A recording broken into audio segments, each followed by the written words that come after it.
चोरी डकैती की मूवी तो हमने बहुत देखी है, लेकिन आज मैं जो कहानी आपसे शेयर करने वाला हूँ वो बाकी सब कहानियों से बिल्कुल अलग है। आज की कहानी है ऐसे एक चोर की जिसे चोर कहना सही नहीं होगा, बल्कि आर्टिस्ट कहना ही ज्यादा ठीक रहेगा, क्योंकि सालों से चोरी करके भी कभी पकड़ा न जाना अपने आप में एक आर्ट है। आंखों के सामने से अचानक गायब हो जाना ही उसकी स्पेशलिटी थी। कहानी का मेन कैरेक्टर और नामी चोर डायाबोलिक काम में इतना एक्सपर्ट था कि कभी किसी पुलिस के हाथ नहीं।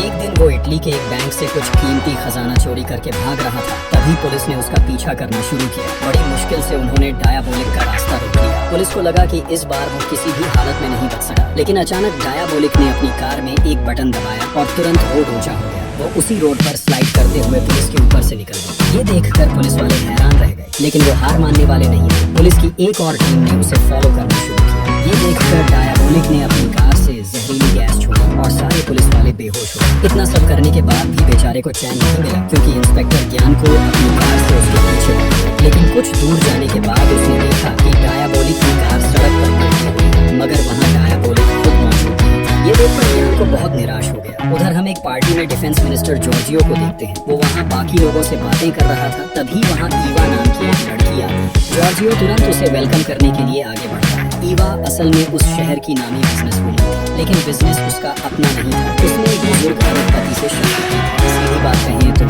Sugar daddy. उसके मरने के बाद पूरा बिजनेस और सारी प्रॉपर्टी ईवा के पास आ गई। अपनी खूबसूरती और शान शौकत की वजह से ईवा हमेशा चर्चा में रहती थी। इसलिए जब वो पार्टी में आई तो सब लोग बहुत खुश हो गए। वहीं बातचीत के दौरान डायाबोलिक का जिक्र आता है। सब ईवा को सावधान रहने को कहते हैं, क्योंकि डायाबोलिक कभी भी उसकी दौलत चुराने के लिए अटैक कर सकता है। चोर होने के बावजूद सब लोग डायाबोलिक की स्मार्टनेस की तारीफ करते थे। ये सुनकर ईवा के मन में उसके लिए एक अजीब सा क्यूरियोसिटी पैदा होती है। पार्टी खत्म होने के बाद जॉर्ज ईवा को घर छोड़ने की पेशकश करता है, लेकिन ईवा मना करती है। अब सवाल ये उठता है कि जॉर्जियो और ईवा का असली रिश्ता क्या है? इसका जवाब हमें आगे मिलेगा। पार्टी से लौटते वक्त अचानक इंस्पेक्टर ज्ञान रास्ता रोकता है। उसे देखकर ईवा थोड़ी हैरान होती है, लेकिन ज्ञान उसे चेतावनी देता है कि डायाबोलिक अभी भी उस पर अटैक कर सकता है। ये सुनकर ईवा टेंशन में आता है। फिर दोनों रेस्टोरेंट में बैठकर इस बारे में डिस्कस करते हैं। वहीं से पता चलता है कि ईवा के पास एक बेहद खास पिंक डायमंड है, जो बहुत रेयर और अनमोल है। ज्ञान को पूरा यकीन था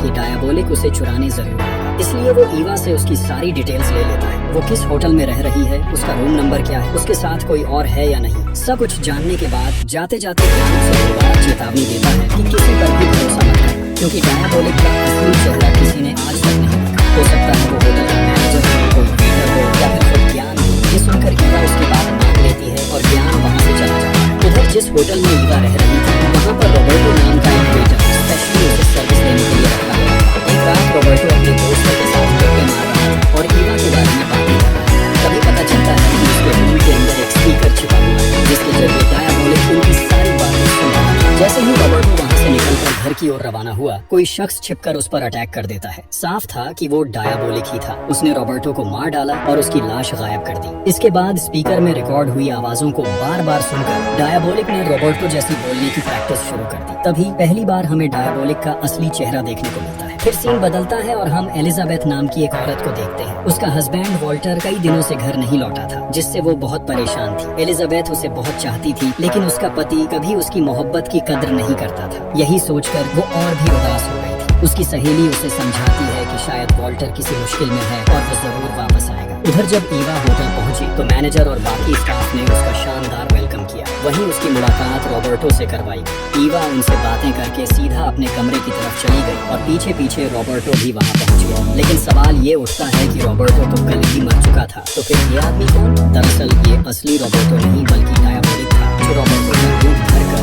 ईवा पर नजर रख रहा था। कमरे में घुसकर जब ईवा नहाने के लिए वॉशरूम में गई तो रॉबर्टो बने डायाबोलिक ने मौका पाकर उसका लॉकर खोलने की कोशिश की। उसी लॉकर में वो रेयर पिंक डायमंड रखा हुआ था। मजेदार बात ये थी कि इतनी कीमती चीज इतने आसान लॉकर में रखी गई थी, जिसे डायाबोलिक ने कुछ ही मिनटों में खोल लिया। लेकिन बदकिस्मती से जैसे ही वो डायमंड निकालने वाला था, ईवा वॉशरूम से बाहर आ गई। मजबूर होकर डायाबोलिक कमरे में छिप गया और वहीं से चुपचाप ईवा को देखने लगा। अचानक ईवा की नजर उस पर पड़ी तो उसने मुस्कुराकर पूछा कि क्या आपको कुछ चाहिए? ईवा ने मना कर दिया और वो चुपचाप वहाँ से निकल गया। उधर उसी रात एलिजाबेथ घर पहुंची और देखती है कि वॉल्टर उसका इंतजार कर रहा है। उसे देखकर एलिजाबेथ बेहद खुश हो जाती है और दौड़कर उसे गले लगाती है। तभी पता चलता है कि उसका हस्बैंड वॉल्टर असल में डायबोलिक ही है, लेकिन एलिजाबेथ को इस बारे में कुछ भी पता नहीं। वॉल्टर उसे बताता है कि वो सिर्फ उससे मिलने आया है और ज्यादा देर रुकना उसके लिए मुमकिन नहीं है, क्योंकि उसे बहुत जरूरी काम पर जाना है। ये सुनकर एलिजाबेथ उदास हो जाती है और उसे डिनर के लिए रुकने को कहती है, मगर वॉल्टर उसकी बात नहीं मानता और वहाँ से चला जाता है।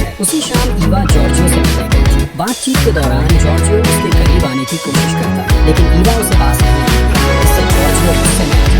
तभी पता चलता है कि जॉर्जियो दरअसल ईवा का मंगेतर है और जल्द ही उनकी शादी होने वाली है। लेकिन ईवा को देखकर लगता था कि वो बड़ी चालाकी से जॉर्जियो को टालकर वहाँ से निकल जाता है। इधर रात के अंधेरे का फायदा उठाकर डायबोलिक ईवा के कमरे में घुसता है और फिर से वही लॉकर खोलने लगा है। लेकिन ठीक उसी समय ईवा वापस लौट आती है। कमरे में दाखिल होते ही उसे अजीब सा महसूस होता है, मानो कोई अंदर मौजूद हो। तभी डायबोलिक पीछे से आकर उसे पकड़ लेता है और डराने की कोशिश करता है। लेकिन हैरानी की बात ये थी कि ईवा बिल्कुल नहीं डरती। उल्टा वो उसे बताती है कि जिस पिंक डायमंड को चुराने वो आया है वो नकली है और असली वाला उसके पास नहीं है। डायबोलिक उसकी बात पर यकीन नहीं करता, क्योंकि उसके हिसाब से इतनी अमीर औरत नकली डायमंड पहन ही नहीं सकती। तब ईवा समझाती है कि वो सिर्फ अपनी इज्जत बनाए रखने के लिए नकली डायमंड पहनती है, असली वाला तो उसे बहुत पहले बेच दिया था। फिर भी डायबोलिक को उस पर भरोसा नहीं करता। ईवा उसे चैलेंज करती है कि वो चाहे तो डायमंड चेक कर सकता है। डायबोलिक उसे बताता है कि अगर उसकी बात झूठ निकली तो अगली बार वो डायमंड के लिए नहीं बल्कि उसे मारने के लिए आए। लेकिन ईवा को इसमें भी कोई डर नहीं, बल्कि वो उसे सीड्यूस करने की कोशिश करती है। असल में डायबोलिक की इतनी चर्चा सुनकर उसके दिल में उसके लिए एक अजीब सी फैंटेसी पैदा हो गई थी। इसलिए जब आज डायबोलिक सामने आया तो वो खुद को रोक नहीं पाई। मगर डायबोलिक इतना आसान शिकार नहीं था। ईवा कुछ करने ही वाली थी कि डायबोलिक अचानक गायब हो गया। उसे देखकर ईवा का इंटरेस्ट और बढ़ गया। अपने सीक्रेट ठिकाने पर जाकर डायबोलिक ने वो डायमंड चेक किया और पाया कि ईवा सच बोल रही थी, डायमंड वाकई नकली था। फिर सीन बदलता है और आधी रात को एलिजाबेथ की नींद खुल जाती है। वो बालकनी में आती है और देखती है कि घर के सामने वाले गार्डन से काले कोट पहने एक अजीब सा आदमी बाहर निकल रहा है। ये देखकर वो बुरी तरह डर जाती है। उसी समय उसे घर के अंदर किसी के कदमों की आवाज सुनाई देती है। उसे लगने लगता है कि कहीं डायबोलिक वापस तो नहीं आ गया। ये सोचकर उसका डर और भी बढ़ जाता है, लेकिन हिम्मत करके वो उस आवाज का पीछा करती है और तभी सामने वॉल्टर आ जाता है। उसे देखकर एलिजाबेथ को थोड़ी राहत मिलती है। वो उसे सारी बातें बता देती है, लेकिन वॉल्टर मानता नहीं। वो उसे समझाता है कि शायद उसने गलत देखा है या ये सिर्फ उसका वहम है। ऊपर से एलिजाबेथ ने उस दिन थोड़ा ड्रिंक भी किया था, तो उसे भी लगने लगा कि शायद सचमुच उसने गलतफहमी में देखा होगा। इसी वजह से वो और कुछ सोचने से बच गया। अगली सुबह ईवा जब उठती है तो देखती है कि डायबोलिक उसकी नकली अंगूठी वापस उसके कमरे में छोड़ गया है। ये देखकर ईवा हैरान रह जाती है। रात के अंधेरे में छुपकर अंदर आना तो समझ में आता है, लेकिन सुबह सुबह होटल में घुस आना उसके लिए काफी अजीब था। जिज्ञासा के कारण उसने रोबर्टो को बुलाया। रोबर्टो दरअसल बाहर ही खड़ा था और जैसे ही ईवा ने आवाज लगाई वो कमरे में आ गया। सब कुछ ईवा को कंफ्यूजिंग लग रहा था। तभी डायबोलिक ने उसकी सारी उलझन खत्म कर दी। उसने ईवा के सामने ही रोबर्टो का मास्क उतार कर अपनी असली शक्ल दिखाई। ईवा उसे देखकर दंग रह गई। ये पहली बार था जब किसी ने डायबोलिक का असली चेहरा देखा। एलिजाबेथ ने पहले भी उसका चेहरा देखा था, लेकिन उसे पता नहीं था कि वही डायबोलिक है। यहाँ सबसे बड़ा सवाल ये था कि डायबोलिक ने सबको छोड़कर सिर्फ ईवा को ही अपनी पहचान क्यों दिखाई। असल में ईवा उसे पसंद आने लगी थी। ऊपर से पिछली रात उसने उस पर अटैक किया था, फिर भी ईवा ने किसी से कुछ नहीं कहा। यही देखकर डायबोलिक का उस पर थोड़ा थोड़ा भरोसा बनने लगा। ईवा तो पहले से ही डायबोलिक की तरफ आकर्षित थी, इसलिए उसे सामने देखकर वो खुद को रोक नहीं पाई और दोनों काफी करीब आ गए। फिर ईवा उससे पूछती है कि क्या वो उस पर भरोसा करता है। डायबोलिक कंफ्यूज हो जाता है। उसका दिल ईवा पर यकीन करने को कह रहा है, लेकिन दिमाग मान नहीं रहा। बातचीत में ये भी सामने आता है कि शुरुआत से ही डायबोलिक ईवा के आसपास घूमता रहा। यहाँ तक कि पहले दिन जिसे ईवा को डायबोलिक के बारे में सावधान किया, वो इंस्पेक्टर ज्ञान भी कोई और नहीं बल्कि खुद डायबोलिक ही था। ये सब जानने के बाद ईवा उससे उसका असली नाम पूछती है। डायबोलिक बताता है कि लोग उसे वॉल्टर के नाम से जानते हैं, लेकिन ये भी उसका असली नाम नहीं है। ईवा समझ जाती है कि डायबोलिक कभी भी अपनी असली पहचान किसी को नहीं बताएगा, इसलिए वो जोर नहीं डालती, बल्कि वो उसे अपने बारे में बताना शुरू करती है। ईवा उसे जॉर्जियो के बारे में बताती है। दरअसल ईवा जॉर्जियो से शादी करना बिल्कुल नहीं चाहती, लेकिन विरोध भी नहीं कर सकती, क्योंकि जॉर्जियो के पास उसके अतीत की कुछ सीक्रेट डॉक्यूमेंट्स हैं। अगर वो बाहर आ गए तो उसकी इज्जत मिट्टी में मिल जाएगी। जॉर्जियो उसे धमकी दी थी कि अगर उसने शादी से मना किया तो वो सारे डॉक्यूमेंट्स पब्लिक कर देगा। मजबूरी में ईवा ने शादी के लिए हाँ कर दिया। ये सुनकर डायबोलिक उसे आश्वासन देता है कि वो 24 घंटे के अंदर वो सारे डॉक्यूमेंट्स ईवा तक पहुंचाएगा। लेकिन प्रॉब्लम ये थी कि ईवा के पास उससे कॉन्टैक्ट करने का कोई तरीका नहीं। तब डायबोलिक उसे कैफे का एड्रेस बताया टाइम देकर कहता है कि वो वहाँ उसका इंतजार करे। ईवा पूछती है कि अगर वो अपने असली चेहरे में नहीं आएगा तो उसे पहचान कैसे पाएगी। डायबोलिक बताता है कि वो एक स्पेशल कोड इस्तेमाल करेगा जिससे ईवा उसे पहचान लेगा। दोनों इन सब बातों की प्लानिंग करने लगते हैं। उधर होटल मैनेजर को रॉबर्टो कहीं नहीं मिल रहा था तो उसने पूरे होटल में हंगामा शुरू कर दिया। रिसेप्शन से उसे पता चला कि रॉबर्टो आखिरी बार ईवा के कमरे में गया था और वापस नहीं आया। ये सुनकर मैनेजर को शक होता है और वो तुरंत ईवा के कमरे में पहुंच जाता है। ईवा के पास कोई और रास्ता नहीं बचता तो वो डायबोलिक को अलमारी के अंदर छुपा देती है। फिर दरवाजा खोलकर ऐसे दिखाती है जैसे वो सो रही थी और मैनेजर ने उसकी नींद डिस्टर्ब कर दी। वो बहुत कोशिश करती है कि मैनेजर कमरे में न आए, लेकिन वो जबरदस्ती अंदर घुस जाता है और बहाने से यहाँ वहाँ चेक करने लगता है। बातों बातों में वो ईवा से रॉबर्टो के बारे में पूछता है। ईवा झूठ बोल देती है कि सुबह ब्रेकफास्ट देने आया था और फिर उसकी मुलाकात नहीं हुई, मगर मैनेजर को भरोसा नहीं होता और वो अच्छे से कमरे की तलाशी लेने लगा। ईवा समझ जाती है कि मैनेजर को शक हो गया है तो वो साउंड कोड से डायबोलिक को सावधान कर देती है। फिर चालाकी से मैनेजर को बाथरूम चेक करने भेजती है और उस मौके पर डायबोलिक को अलमारी से निकालकर कमरे के बाहर भेज देती है। दूसरी तरफ एलिजाबेथ अभी भी पिछले रात की घटना के बारे में सोच रही थी। उसके बार दिमाग में ये आ रहा था कि उसने रात को जो देखा वो गलत नहीं था, इसलिए अपने शक को दूर करने के लिए वो गार्डन में जाकर उस रास्ते को ढूंढने लगी। काफी खोजने के बाद सच में उसे वो सीक्रेट रास्ता मिल ही जाता है। तभी एक बटन पर उसका पैर पड़ते ही गार्डन की घास ऊपर उठ जाती है और एक अंडरग्राउंड रूम का दरवाजा खुल जाता है। एलिजाबेथ डरते डरते अंदर जाती है और वहाँ का नजारा देखकर उसकी रूह कांप उठती है। वहाँ कई लोगों के मास्क सजे हुए थे और बहुत तरह के केमिकल रखे थे। ये सब देखकर एलिजाबेथ समझ जाती है कि ये जरूर डायबोलिक का रास्ता है। वो तुरंत पुलिस को खबर देती है और इंस्पेक्टर जॉन को अपनी टीम के साथ वहाँ पहुँच जाता है। सब कुछ चेक करने के बाद उन्हें यकीन हो जाता है कि एलिजाबेथ का हस्बैंड ही डायबोलिक है। उधर डायबोलिक जब कार से लौट रहा था तभी एक बटन प्रेस करते ही पहाड़ अजीब तरह से खुल जाता है और वहाँ से नया रास्ता निकलता है। ये सब उसने अपने काम की आसानी के लिए बनाया था। वो उसी रास्ते से अपने सीक्रेट अड्डे पर पहुँचता है, लेकिन वहाँ उसके लिए बड़ा सरप्राइज इंतजार कर रहा था। इंस्पेक्टर जॉन को पहले से घात लगाकर बैठा था और डायबोलिक पहुँचते ही गिरफ्तार हो जाता है। अगले दिन डायबोलिक के कहे मुताबिक ईवा कैफे में उसके साथ है, लेकिन बहुत देर होने के बाद भी उसका कोई अता पता नहीं। ईवा को लगता है शायद वो जानबूझकर नहीं आया। तभी आसपास लोगों की बातें सुनकर वो अखबार देखती है और उसे पता चलता है कि पुलिस ने डायबोलिक को अरेस्ट कर लिया है। उसी दिन डायबोलिक को कोर्ट में पेश किया जाता है। वहाँ ईवा भी पहुँचती है और इशारे से उससे बात करने की कोशिश करती है, लेकिन डायबोलिक एक बार भी उसकी तरफ नहीं देखता क्योंकि पुलिस का शक ईवा पर जा सका था। इंस्पेक्टर ज्ञानको की उम्मीद के मुताबिक जज डायबोलिक को मौत की सजा सुनाता है, लेकिन इतनी बड़ी सजा सुनकर भी डायबोलिक पर कोई असर नहीं देता। उधर ईवा कोर्ट से निकलकर एक दीवार के पास जाती है और जैसे ही वो तीसरा ईंट दबाती है अचानक वहाँ एक दरवाजा खुलता है और उसके सामने एक गाड़ी आ जाती है। वो गाड़ी लेकर सीधे डायबोलिक के सीक्रेट अड्डे पर जाती है और वहाँ से वो स्पेशल कैंसर होता है। अब सवाल ये था कि ईवा वहाँ क्या कर रही थी और उसे डायबोलिक के सारे राज कैसे पता चला। असल में उस दिन कोर्ट में डायबोलिक ने सीधे उसकी तरफ नहीं देखा, लेकिन आंखों की कोड लैंग्वेज से उसे बहुत बातें बताई। उसी के इशारे पर ईवा ने केमिकल इकट्ठा किया। फिर वो सीधे जॉर्जियो के ऑफिस जाती है। जॉर्जियो उसे देखकर चौंक जाता है। ईवा उससे रिक्वेस्ट करती है कि वो डायबोलिक से उसकी फांसी से पहले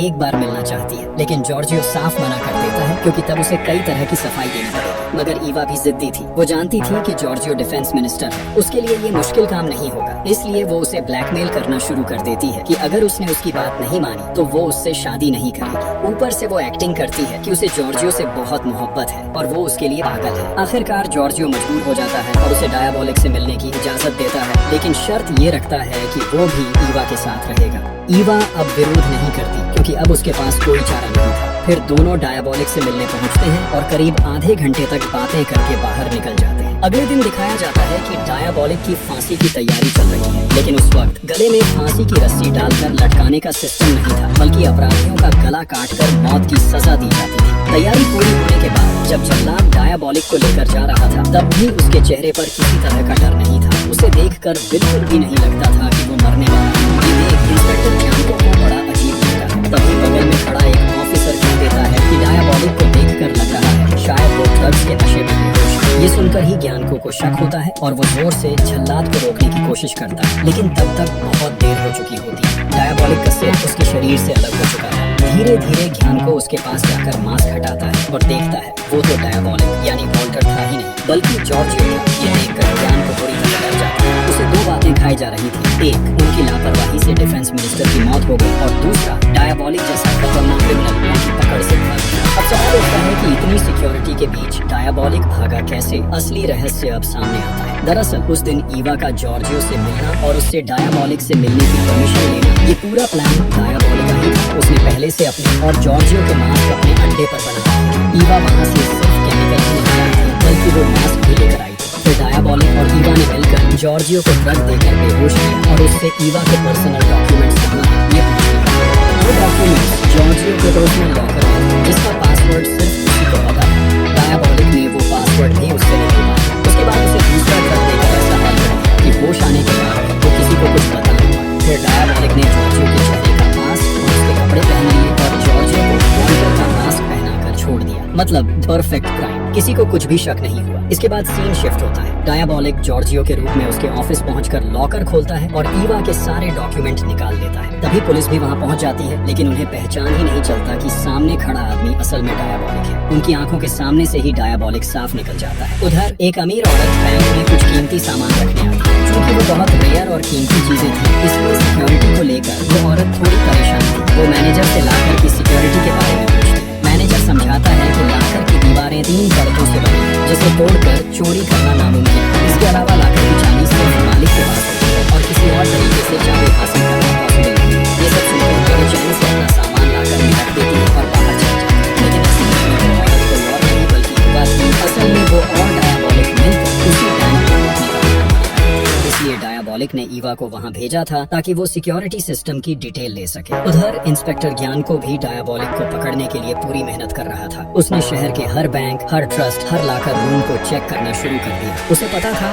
डायबॉलिक कभी साधारण चोरी नहीं करता, वो हमेशा सबसे रेयर और कीमती चीजों के पीछे जाता है। आखिरकार ज्ञानको को उस बैंक के बारे में पता चल जाता है और वो उसे प्रोटेक्ट करने की तैयारी शुरू कर देता है। उसने अपनी टीम को शहर की हर सड़क, गली, यहाँ तक कि अंडरग्राउंड टनल्स पर भी नजर रखने का आदेश दिया। लेकिन तब तक डायबॉलिक बैंक पहुंच भी चुका था। हालांकि ईवा उसके साथ नहीं थी। उसने चाहा था कि वो उसके साथ चले, लेकिन डायबॉलिक ने उसे मना कर दिया क्योंकि काम बहुत रिस्की था। वो ईवा को खतरे में नहीं डालना चाहता था। प्लान के मुताबिक वो अंडरग्राउंड टनल से बैंक में घुसने की तैयारी करता है। वहाँ रास्ते में सेंसर लगे थे, लेकिन डायबॉलिक सेंसर से भी ज्यादा चालाक था। उसने वाटर पाइप खोल दिया ताकि सेंसर आवाज को न पहचान सके। फिर वो बड़ी आसानी से बैंक के अंदर घुसकर चोरी करता है और दूसरी तरफ से निकलने लगता है। बाहर आते ही उसका सामना पुलिस से हो जाता है। डायबॉलिक उनसे लड़ते हुए आगे बढ़ता है और तभी ज्ञान को सामने आ जाता है। डायबॉलिक को देखकर वो तुरंत गोली चला देता है। उसे यकीन था कि इस बार डायबॉलिक नहीं बचेगा, लेकिन उसे क्या पता था कि अब डायबॉलिक अकेला नहीं है। तभी अचानक ईवा पीछे से आकर ज्ञान को पर गोली चला देती है और डायबॉलिक को लेकर वहाँ से निकल जाती है। ईवा को देखकर डायबॉलिक भी हैरान रह जाता है, लेकिन समझ जाता है कि ईवा उसे अकेला छोड़ने वाली नहीं है। अब वो ईवा पर पूरा भरोसा करने लगता है। ज्ञान को घायल हालत में ये सब देखता रहता है, लेकिन कुछ कर नहीं पाता। कुछ दिन बाद हम देखते हैं वॉल्टर और ईवा को।